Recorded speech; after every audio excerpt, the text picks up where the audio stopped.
Con la antropología se podría decir, bueno, un amor a primera vista y aquello, pero lo que no fue un amor de primera juventud.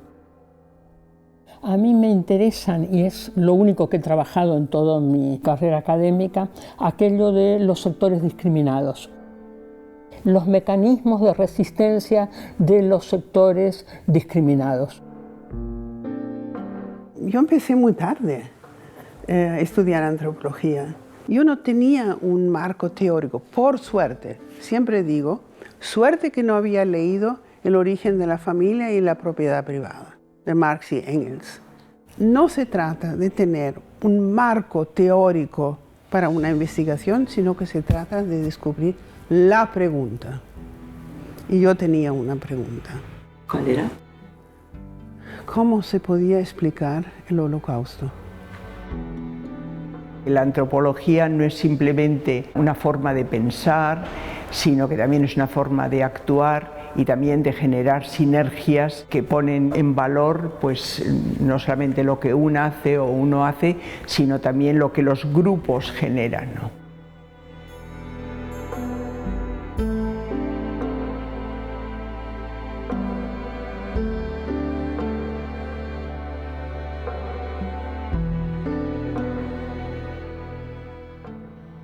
Y la idea es centrarnos básicamente en lo que ha sido pues, el desarrollo de la antropología feminista en el Estado. Me parece muy interesante y que puede dar lugar también a que luego otra gente también se anime a recoger otros momentos. Y efectivamente estuve pensando en los últimos días sobre esta larga historia mía. 80 años dan para mucho, así que...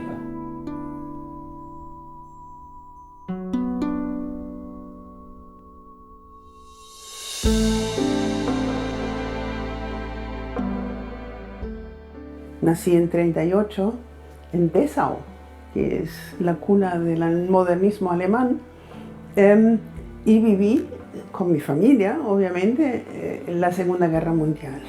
Yo empecé muy tarde a estudiar antropología.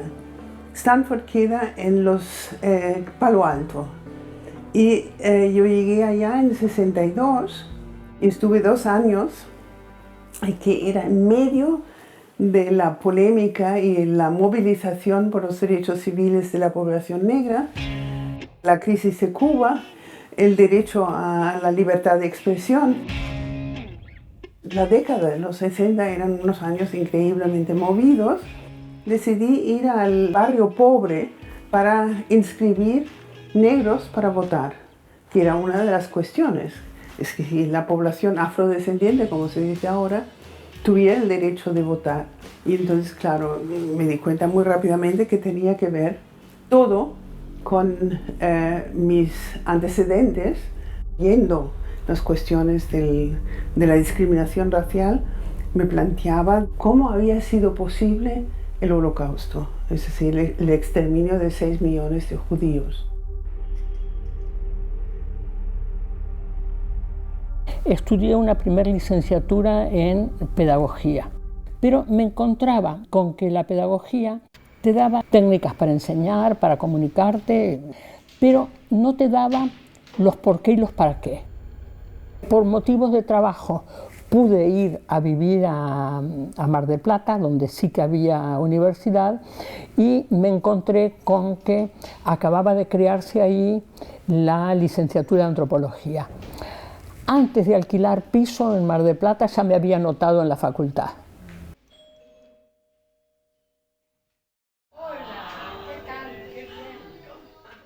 Me gustaba tanto el asunto de antropología que mi hija me decía: mamá, tú no te puedes quejar de que te falte tiempo libre porque tu tiempo libre es la universidad, porque te lo pasas muy bien. Sí, me lo pasaba muy bien. Supe de la existencia del Institute of Social Anthropology, clásico, estaba Evans Pritchard, los Linhart, Rodney Needham, todos estos, y quien fue después mi director de tesis, Peter Riviere, y fui allá a preguntar. Curiosamente, porque ya me había movido tanto por el mundo, es decir, había nacido en Alemania, me había criado en la Argentina, en Buenos Aires, había estado en California, me aceptaron. Y me preguntó a mí, mi director de tesis, si quería ir a Brasil, a esta nueva universidad.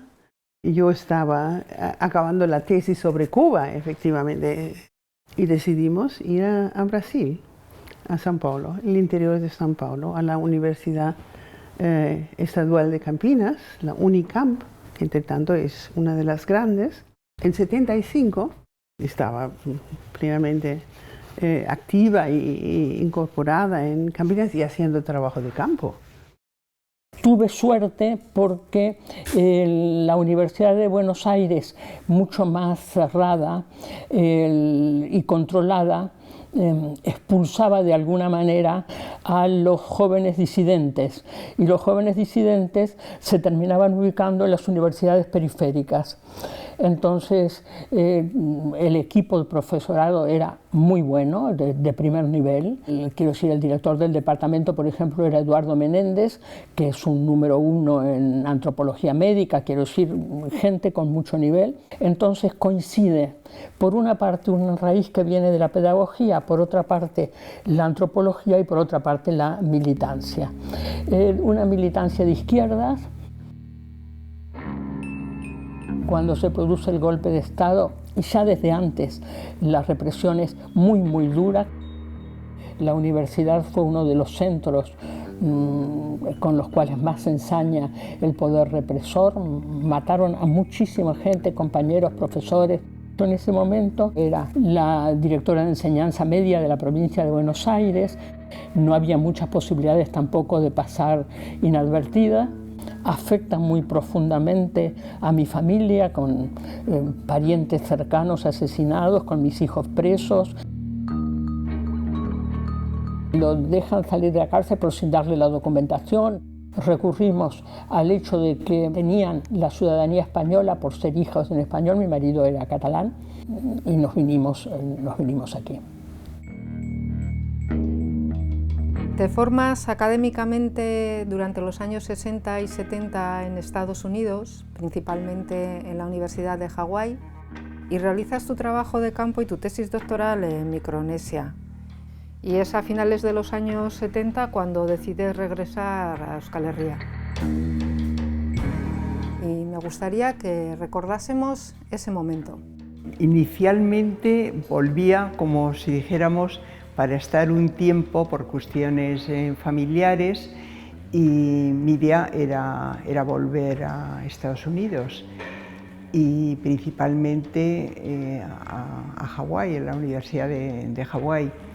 Pero bueno, me encuentro con una situación que es justo 3 años después de la muerte de Franco. Una situación en la que hay, como si dijéramos, una dinámica muy fuerte de implicación de la gente que precisamente, bueno, pues había estado muy activa en aquellos momentos tan difíciles como había sido pues todo el franquismo. Que yo siento que he estado en otros lugares y también muy implicada.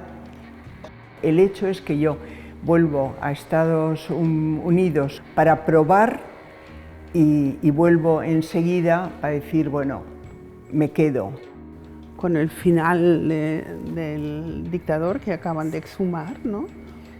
Recogí mis libros, que están por ahí, y mis 2 hijas, y tomamos un barco, y vinimos en barco a Barcelona.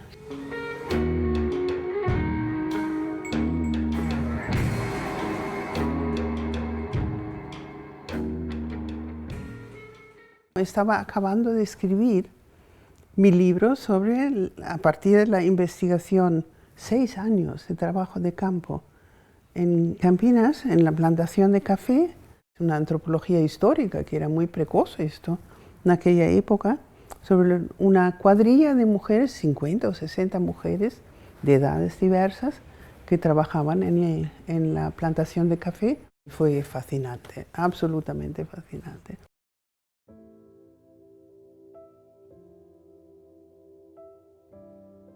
las trabajadoras temporeras que integraban la cuadrilla. Aquí están comiendo. Me decían, dona Verena, siéntese. Y yo decía, no hace falta. Y me decían, claro, no hace falta a usted, porque usted tiene a alguien en casa, una empleada que le lava la ropa.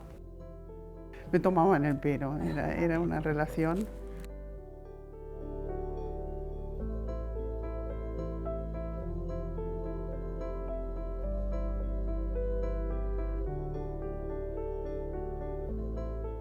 Yo estuve viviendo pues todo un año con una familia en el sur de la isla de Guam, en Umatac. Estudié el censo que había de cómo estaba la tierra en aquellos momentos, pero también aparecía, como si dijéramos, información de todo el historial de una propiedad, ¿no? De una propiedad, sí, ese censo. Y luego también con eso yo a la gente ya le decía en concreto, tú tienes, tanta propiedad o eso. Y era importante porque lo de la propiedad, claro, en una isla es básico, ¿no? Porque no tienes más que eso y luego el mar, ¿no? Pero también era como un bien preciado, ¿no? El mismo conocimiento. Entonces muchas veces era difícil que te dieran la información, pero a mí sí que me la daban, porque, claro, yo no estaba interesada en la tierra. Se produce la introducción en la universidad de los estudios sociales, sociología, antropología, ciencias políticas, psicología.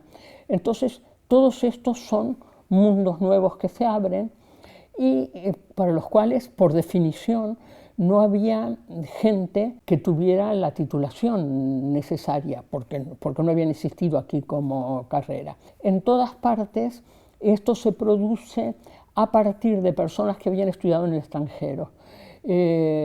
Caro Baroja en el País Vasco, Lison Tolosana en Madrid, o Esteve Fabregat en Barcelona. Tuve que pasar un examen de historia, ¿no?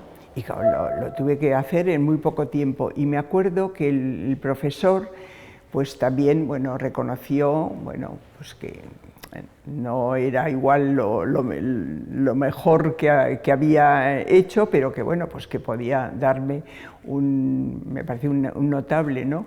Y me acuerdo que le dijo a Esteve Fabregat, Teresa yo creo que tiene muy buena preparación y que sabe mucho de antropología, dice, pero de historia de España la cosa no está muy clara. Y fue entonces que descubrí que había muy incipiente, que después fue el Departamento de Antropología Social y Cultural, donde estaba Ramón Valdés y Aurora González y el Frigolé. Y gané la plaza que se convocaba, que era una plaza de principiante, ¿no? Y así empezamos y después hubo el acuerdo de que Teresa San Román iba a ocupar la próxima plaza y fuimos creciendo, ¿no? Yo recuerdo haber trabajado en equipos, en clases que eran cerca de 100 personas las que estaban, ¿no? Porque era una gente tan entusiasta y con unas ganas de saber, claro, era gente que había estudiado otras disciplinas, porque no había, ni había filosofía, ni había antropología social. Entonces, cuando ya se empieza a desarrollar la facultad, pues claro, la gente que había estado esperando, es que era una gozada las clases que teníamos, porque si tú pedías que había que leer esto, la gente lo leía. Si había que discutir esto, luego la gente empezaba, como digamos, a dar ideas. Y entonces ahí empezó la idea del debate acerca del matriarcado vasco famoso. Entonces, claro, eso tenía que surgir de alguna manera. Entonces, el punto de partida ya era un punto de partida crítico.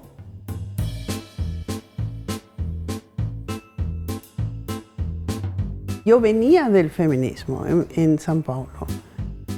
En América Latina, el Congreso Mundial de Mujeres en México tuvo el impacto de crear realmente el movimiento. Siempre dicen la segunda ola, yo pienso que es continuo, y el problema entre medio fueron las dos guerras mundiales, ¿no? Por eso no continuó toda la movilización del siglo XIX. Entonces el 75 fue fundamental, como aquí también, las Jornadas Catalanas de la Dona. Era un momento no solo de implantación de las ciencias sociales, sino un momento de efervescencia social y de eclosión también del movimiento feminista. La reivindicación de género como tal, como movimiento social organizado, me la encontré en Barcelona y fundamentalmente a través de Caladona, que es el conjunto de las asociaciones que trabajan en temas de género. Todo el esfuerzo que se estaba haciendo en divulgación y propagación de la literatura que llamaríamos ahora literatura de género, ¿no? En Sardañola organizamos el Safareig, el grupo de donas feministas, que después tuvimos una casa y existe todavía. Y yo me acuerdo todavía en la frecuencia con que buscábamos un espacio, un local, y que pintábamos locales. Estamos constantemente preparando algún local.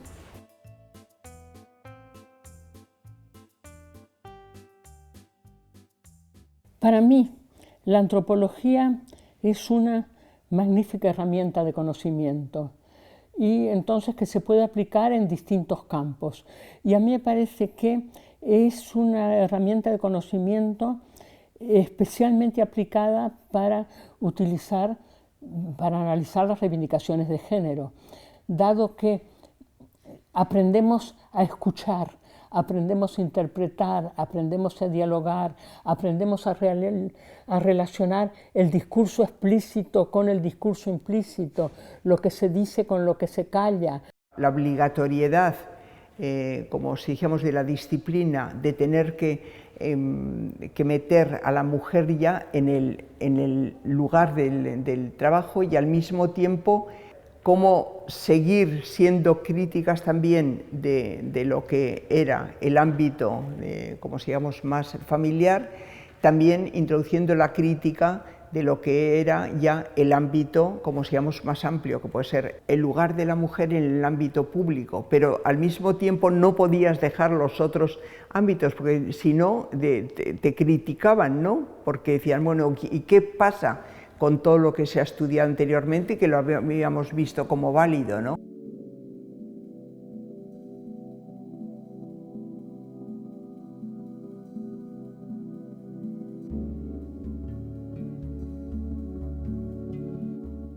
Cuando se planteó el proyecto este, que lo organizó a partir de Verena con su hija, que es arquitecta, de subdividir un piso de Eixample en 3 viviendas que fuera para 3 amigas, pude incorporarme al proyecto porque ella me invitó a participar.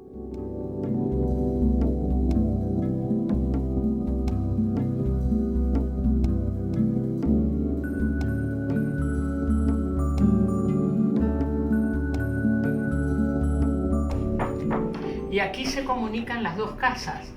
Aquello. Hola. Hola. Hola, ¿qué tal? Hola. ¿Cómo estáis? Bienvenidas.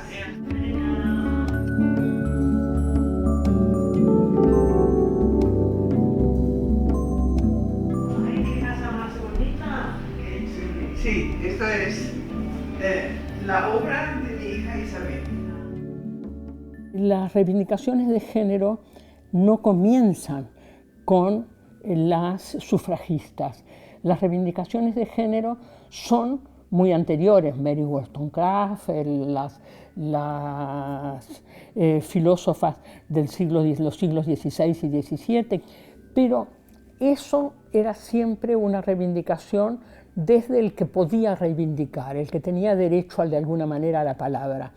Entonces, el primer gran tema para mí en relación con el feminismo era las reivindicaciones encubiertas que estuvieran en los relatos tradicionales. Entonces me puse a trabajar con los cuentos de hadas.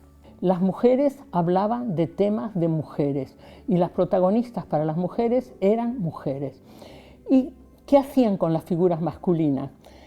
Les daban entrada en el relato bajo ciertas condiciones. Por ejemplo, si desempeñaban tareas o trabajos femeninos, el cocinero del rey, el sastrecillo real, si eran pequeños y débiles, el gato con botas, o si podían servir, digamos, de premio a la protagonista una vez que hubiera cumplido sus objetivos. Los únicos hombres objeto que he encontrado en la literatura son los príncipes, porque no hacen nada. Están allí cuando ya ha pasado todo. El héroe aparece en los cuentos bajo una figura, el ogro, el gigante, que se caracterizan por ser tontos y cuyo destino final es ser vencidos por rivales más pequeños y más hábiles. Todo eso es reivindicación de género. Mireia Bofill, que en ese momento era editora de la editorial La Sal, que era la editorial feminista, me dice: Dolores, tú tienes escrito todo esto, nosotros te lo publicamos. Y entonces me incorpora, digamos, al movimiento feminista.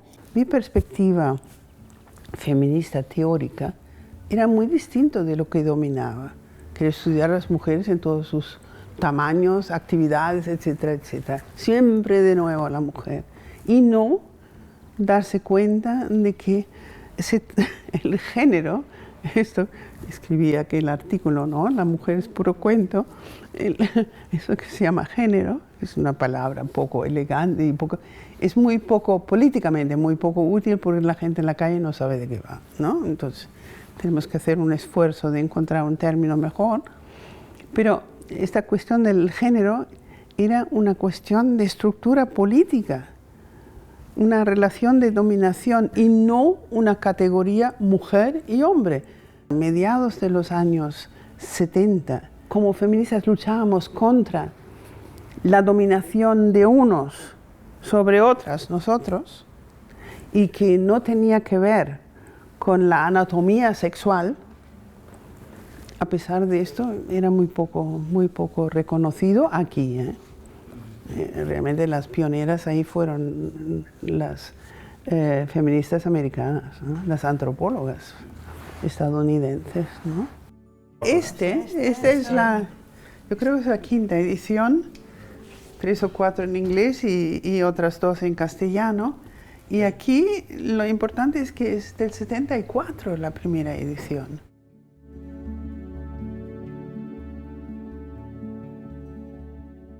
María Jesús Bouchot había escrito un libro muy interesante sobre las formas femeninas de hablar, y que yo creo que es el que inaugura los estudios de género en la Universidad de Barcelona.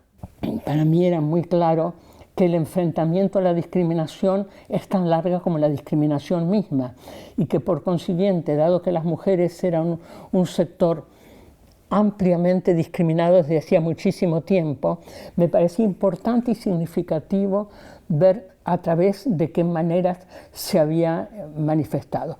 Digo que yo ya había trabajado el tema en Argentina, porque yo había trabajado, por ejemplo, sobre los movimientos campesinos, el milenarismo, es decir, ese tipo de reacciones.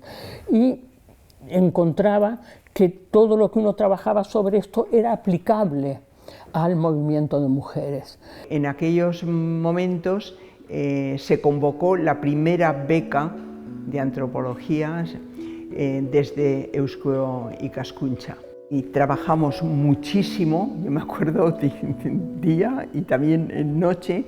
Lo interesante fue que ganamos y pudimos ya configurar un equipo sólido que durante, no sé si 3 años así, nos dedicamos totalmente a ello porque cogimos también el ámbito rural, el ámbito urbano y el ámbito pesquero. Y eso también era como una innovación, no que no se hubieran estudiado los distintos ámbitos, ¿no?, sino era una forma también de hacer investigación comparativa, pero también estudiando in situ lo que eran las distintas culturas que podían haberse dado y que se estaban dando, desde formas económicas, la investigación antropológica, y también habíamos heredado esa importancia de estar en los sitios, que esa importancia proviene ya del énfasis que Barandiarán puso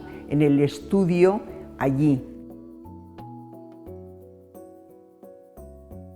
Aquí las mujeres sí que estaban organizadas, había bibliotecas de mujeres y todo aquello, pero dentro de Caladona.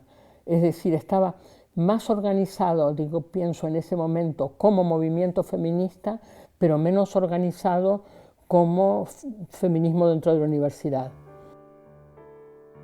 En cambio allí era al revés, el feminismo dentro de la universidad estaba muy bien. Por parte de Teresa del Valle, con la biblioteca de la mujer, de aquello, es decir, con una organización, con un proyecto, con un peso importante.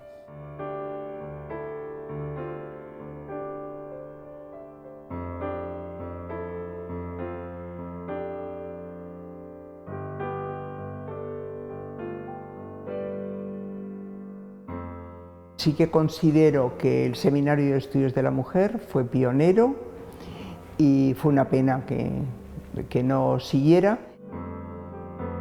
Estoy encantada de que esté en esta biblioteca.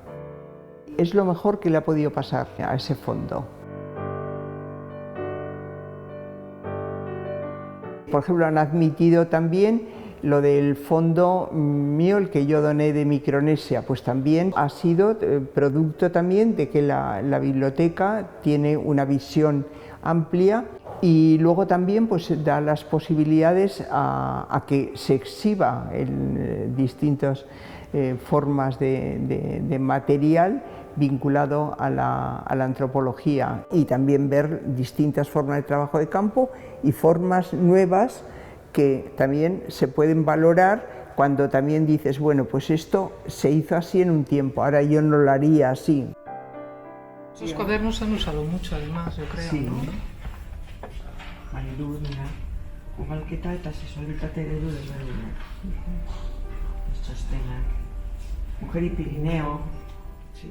Yo creo que es muy bueno para la antropología y para el departamento.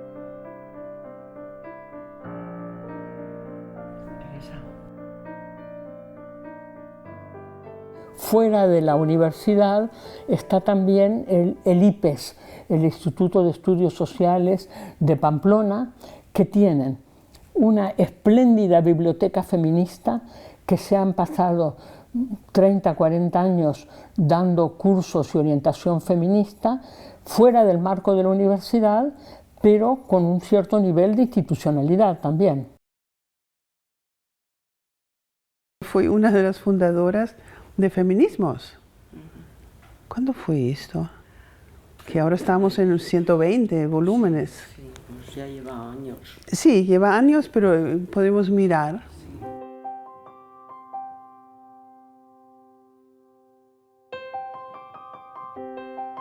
Publicamos revistas. Donas en Lucha. Empezamos bastante pronto. Sí, 82, pero este es el número 4, es decir, yo diría en 80, 81. Sí. No, esos son posteriores. 79, mira. Sí, fíjate. Eran las mujeres, las de Basauri. Que Teresa recoge, ¿no?, como uno de los hitos del feminismo en el Estado, fue esto. Sí. Bilbao, hablamos con las mujeres de Bilbao. Sí. Fíjate sobre las lesbianas.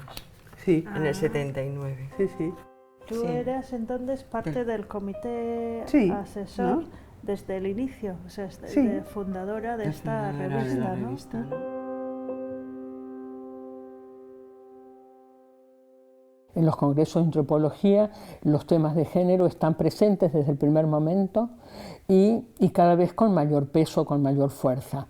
Es decir, seminarios, cursos, todo esto se manifiestan dentro del movimiento de la antropología. Yo eso lo había, como si dijéramos, mamado mucho en Estados Unidos, de que había que estar al día y de que había que ir a congresos, que había que vincularse con gente de otras universidades. O sea, para mí eso era como el ABC, ¿no? Y entonces yo seguí manteniendo pues, mi asociación con American Anthropological Association. Iba a los congresos pues cuando se celebraban cada 3 años y luego también es cuando ya me vincularon con la Asociación Europea de Antropología y también de entrar como miembro de la directiva y seguir cultivando, como si dijéramos, esas visiones diferentes que se daban de la antropología y que también poner en valor lo que se iba haciendo en distintos lugares que no tenían tanta tradición como podía ser el Estado español, pero que, como si dijéramos, se estaba trabajando de una forma muy seria y también con implicaciones ya de las distintas universidades, ¿no? Me movía mucho más internacionalmente que nacionalmente. Sí, sí. Consejo de Investigaciones Científicas estadounidense, Ciencias Sociales. Estos me llamaron 3 años seguidos para formar parte de la comisión. Poco contacto con Francia, muy poco. Más con el mundo anglosajón. Sí, sí, sí. ¿Y eran congresos donde se trataba específicamente tema de género? No, no necesariamente. Uno, que es este del 82, sí que era la subordinación de las mujeres, ¿no? Donde estaba Lourdes también, era explícitamente feminista y, claro, era un montón de gente que nos conocimos ahí y las conozco, tengo contacto todavía. Esta es la publicación del primer congreso de la EASA, the European Association of Social Anthropology, que fue preparada por Teresa del Valle sobre la antropología de género feminista.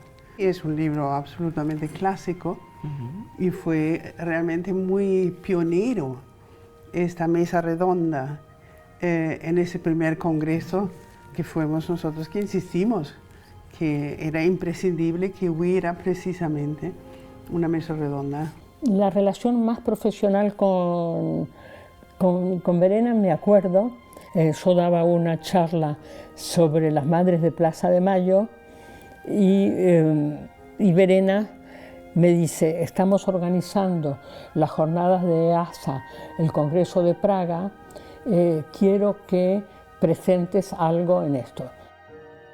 Verena Stolke es muy importante en ese momento porque Verena también, bueno, su tradición es una tradición muy sólida y también una tradición con investigación muy seria y también con una forma también de analizar los hechos y contextualizarlos de una manera muy minuciosa. A ver, no te sabría decir igual el momento en que conozco a Dolores Juliano. No es que en un momento dado nos encontramos, es que nos vamos encontrando. Yo pronto tomé conciencia que cualquier cosa que escribiera Teresa me interesaba porque había mucho elemento en común, compartíamos muchas cosas, pues, sentía que aportaba mucho. A mí me llaman mucho la atención cómo ella narra las realidades y cómo las analiza, ¿no? Y su respeto hacia esa realidad y al mismo tiempo es una persona muy crítica, pero lo que critica siempre tiene, como si dijéramos, una profundidad en ello.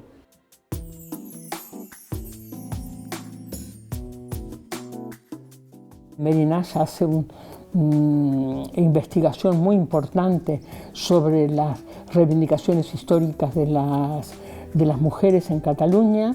Con ella he trabajado en un equipo durante muchos años, Susana Tavera también trabajando en esto, pero son gente de historia. Las antropólogas con más peso y más tradición es solamente Verena, por una parte, y después por otra parte Teresa San Román, Aurora González. No es que no trabajen el tema puntualmente, pero no hacen el centro de su investigación sobre estos temas. Está el trabajo pionero de Virginia Maqueira, que ha trabajado sobre movimientos de mujeres mucho y muy sistemáticamente y ha organizado una parte importante de la parte de estudios de la mujer en la Universidad de Madrid. Virginia también es una buena crítica, entonces también eso a mí me ha inspirado, ¿no? Cómo se concibe, cómo se analiza el tema de la vivienda, que yo he trabajado dentro del equipo, ¿no?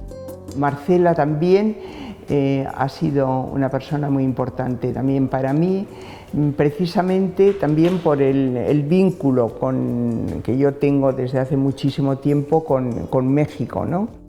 Y también me ha hecho entender y valorar el trabajo tan ingente que Marcela ha hecho no solamente en México, sino en toda América Latina. Y luego también aquí ha impactado a gente que no está tampoco en el mundo de la antropología. O sea que Marcela tiene también una proyección muy importante. Trabajo con el tema de las prostitutas ancianas, es decir, hacemos trabajo de campo, investigación, es en coordinación con la Universidad de Córdoba, con el equipo de Ana Freixas, pero Ana lo hace desde la psicología. Entonces, sí que existen contactos y trabajos, pero en cada uno de los casos dispersos. Un nombre que me parece muy importante es Maylin Strathern. Y además por distintas razones, ¿no? Yo le he leído a Maylin sobre sus estudios del Pacífico y siempre me ha inspirado, ¿no? Y muchas veces es una idea que ella tiene o una forma de desarrollarlo o una forma de su complejidad. Estuve con Marilyn Strathern, que vino para un congreso aquí. Y somos muy amigas y hace mucho tiempo, ¿no? Y estábamos hablando también precisamente sobre la investigación, el estudio, que ya hace tiempo que trabaja y tiene esta perspectiva, ¿no? Y yo creo que también concordamos de que hay carencias. Claro, también en Inglaterra, ¿no? Hay carencias, ¿no? Sí. Problemas metodológicos, teóricos. Yo creo que temáticos, sobre todo, es la percepción de ver, ¿no? Que aquí hay un problema sociopolítico fundamental.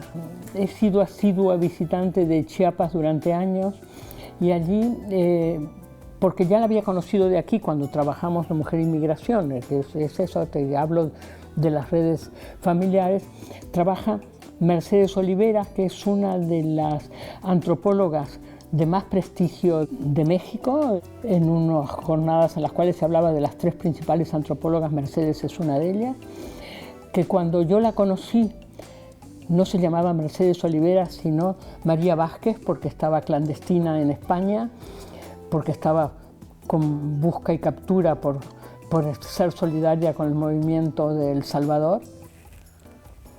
Y con la cual entonces mantengo una amistad desde hace muchos años. Bueno, ellas en Chiapas organizaron en la universidad másters y estudios de género, y ahora que Mercedes se ha jubilado, han hecho una cátedra de género en una de las universidades de Chiapas que lleva su nombre. Y Mercedes me dice, quiero que el discurso de presentación de la cátedra de género vengas a darlo. Entonces es un recuerdo tan bonito, tan aquello, para una cosa tan significativa que me gusta comentarlo. Sí, resulta de que tengo que hacer una bechamel y no se me ha acabado la harina. Una tacita de harina. Qué cosa, ¿no? ¿no? ¿Tienes a mano? Sí, tengo todavía, creo, por suerte. ¿Qué te parece? ¿Sí? Necesito 3 cucharadas. Bueno, gracias, Verena. De nada. Adiós. ¿Esto es verdad o no? Es verdad. Real como la vida misma. Exacto. Muy bien. Gracias.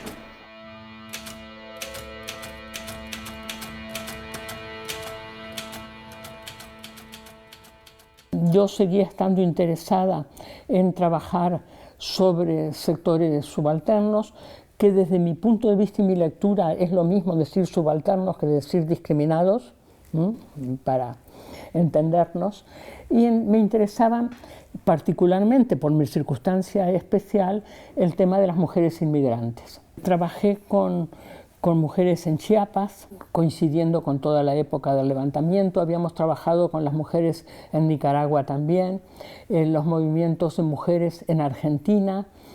Me resultó de utilidad trabajar sobre cuáles podían ser los elementos objetivos a partir del cual podemos decir si el nivel de discriminación de una mujer en una sociedad.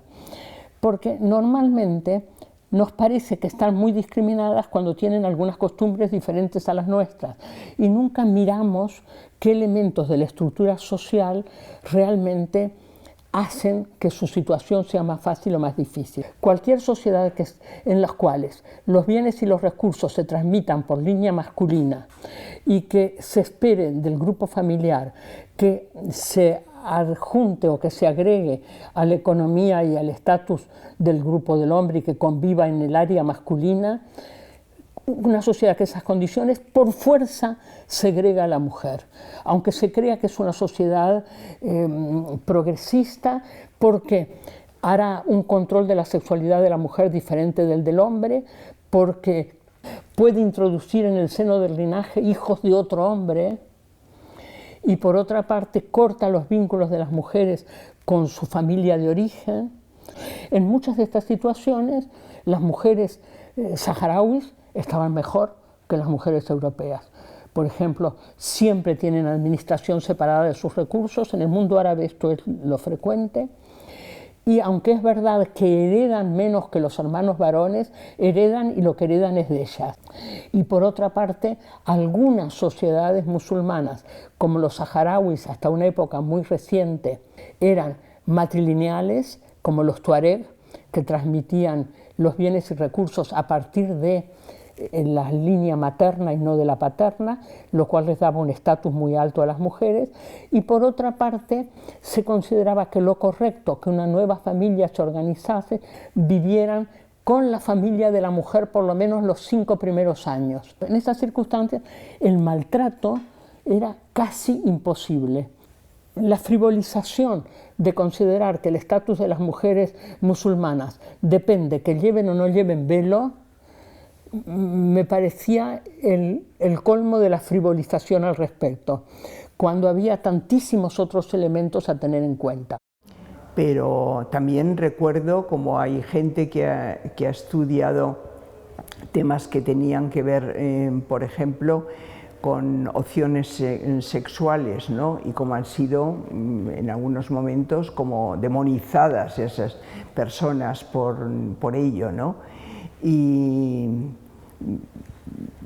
precisamente en esos avances que ha hecho gente a través de estudios de distintas formas de ver y de vivir la sexualidad, pues estamos como abriéndonos más a la diversidad humana y al derecho que las personas tienen a exigir y a vivir diversidades, ¿no? Que en un pasado pues no se veían así. Entonces yo creo que hay que ir viendo también viendo en qué momento se da eso y en qué momentos estamos ahora, porque podemos llegar a pensar que hemos avanzado mucho y resulta que encontrarnos con barreras que la gente todavía no las acepta, ¿no? Va aumentando el número de categorías, diferenciaciones en el mundo en que vivimos, ¿no? Venimos de este binarismo de género, si quieres llamarlo así, binarismo, sí. Y ahora tenemos toda esta multiplicidad, pero esta multiplicidad de identidades, que es una articulación entre sexualidades, anatomía y voluntades, deseos, ¿no? A mí me parece que está absolutamente dominado por el creciente individualismo neoliberal en esta sociedad, porque las clases han desaparecido del mapa, ¿no? Bueno, del mapa no. No, de la percepción del mapa. Carmen, en absoluto, tienes toda razón. No, pero han desaparecido, digamos, de la academia, sí, ¿no? Mi héroe cultural, ¿sabes quién es? Sí, creo que sí. Lo repito de todas maneras, David Bowie. Somos todos seres humanos, ¿sí? Y es una maravilla. Pero esta idea fundamental, ¿no? Somos todos seres humanos y que los seres humanos, como los perros o los elefantes, venimos en tamaños, alturas, etcétera, colores diversos.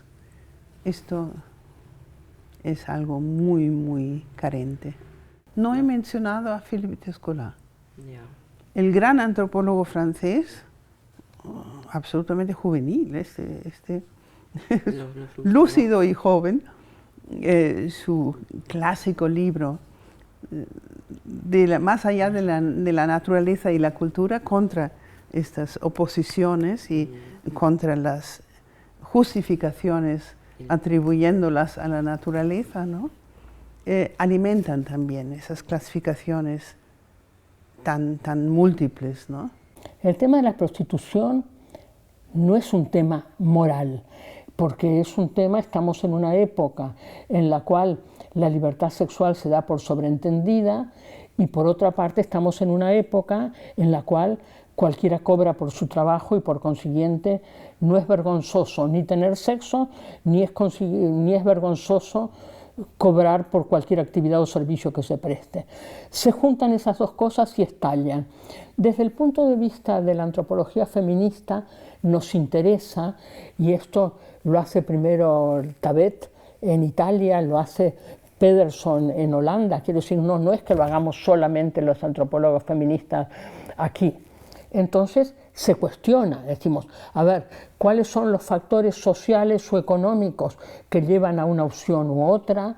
Y por otra parte, ¿qué es lo que produce este tremendo rechazo social que se transforma en victimización y en última instancia en una desatención de los problemas de las trabajadoras sexuales reales y de sus reivindicaciones para cambiarla por una reivindicación de lo que nosotras creemos que quieren reivindicar? En Cataluña, Cala Dona tiene posiciones amplias al respecto y tiene los grupos de las prostitutas indignadas trabajando en Cala Dona y esto. Pero en el resto del Estado esto no se da y más aún sería impensable. Esta lámina que es hecha por mi hijo, que es Cafa, que es un dibujante, es portada al libro La prostitución, el espejo oscuro. Él también me ha hecho la portada del libro, por ejemplo, Presunción de inocencia, y del último, Tomar la palabra, pero bueno, no los tengo enmarcados. Fui hasta hace 2 o 3 años presidenta del Institut Catalán de Antropología, ¿no? Durante creo que 12 o 13 años. Y, sí, o más. Y organizamos realmente, yo pienso que muchas actividades de peso y también con una clara perspectiva feminista. La semana de antropología, Pero fíjate, es que es increíble. Este año otra vez, la programación es ahora en noviembre. La primera versión del programa, una perspectiva feminista no había. Entonces cada año tengo que decirles, bueno, y a ver, ¿y qué aquí, no? Y yo no sé, en Euskadi me parece que habéis logrado un poco más de peso, de reconocimiento. Cada vez más se reconoce su interés. Durante bastante tiempo se consideraba un enfoque parcial y parcializado de la realidad, pero que no se trata de estudiar a las mujeres, se trata de estudiar la sociedad. Algunos compañeros nunca han incorporado la perspectiva de género en los distintos niveles, otros compañeros y compañeras sí que la han incorporado, incluso que la han incorporado de manera sistemática, y se están desarrollando también, y esto es interesante, los estudios de masculinidad. Yo creo que a nivel internacional está consolidada y en todas las universidades en este momento va tomando auge. Pienso que aquí no lo tenemos suficientemente expandido, pero en cada jornada, en cada congreso hay más ponencias y presentaciones sobre el tema. Está asegurado no solamente que siga, sino que siga creciendo y sobre todo defenderlo también en ámbitos en los que lo que decís, lo demás no se oiría, ¿no? O sea que eso me parece un trabajo importantísimo que habéis hecho. Y bueno, y que mantengáis el entusiasmo, porque eso, y buscar también nuevas formas en las temáticas y también en nuevas metodologías para acceder a ello, ahora que domináis nuevas formas de hacerlo, que es clave. Mi única frustración post-jubilación, hace 11 años creo ahora, es hacerles ver a mis colegas, mujeres y hombres, mis estudiantes. Yo tuve un montón de tesis y hay varios que están ahora como profesores ahí, de hacerles, salvo uno o dos, de hacerles ver que cualquier investigación sobre cualquier tema, si no se plantea desde el principio, como dice Alice Schwarzer, aquella pequeña pregunta, ¿qué hace, qué influencia, qué importancia tiene la pequeña diferencia? Es una investigación incompleta. La introducción de la antropología feminista ha sido como constante, una vez de que empieza, ha sido constante y con una gente que ha estado trabajando mucho en las distintas universidades y también con equipos de investigación que han estado avalados por becas importantes, ¿no? Y yo creo que eso ha sido una constante y yo creo que es imparable.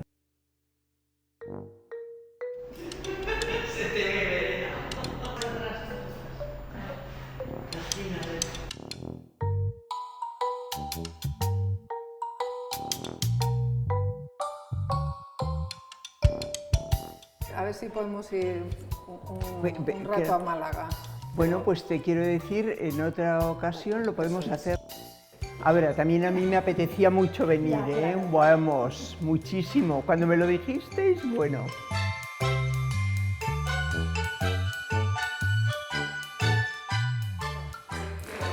Si has salido a tomar el café, podemos ir, es aquí a la chocolatería de al lado. Ah, pues igual vamos.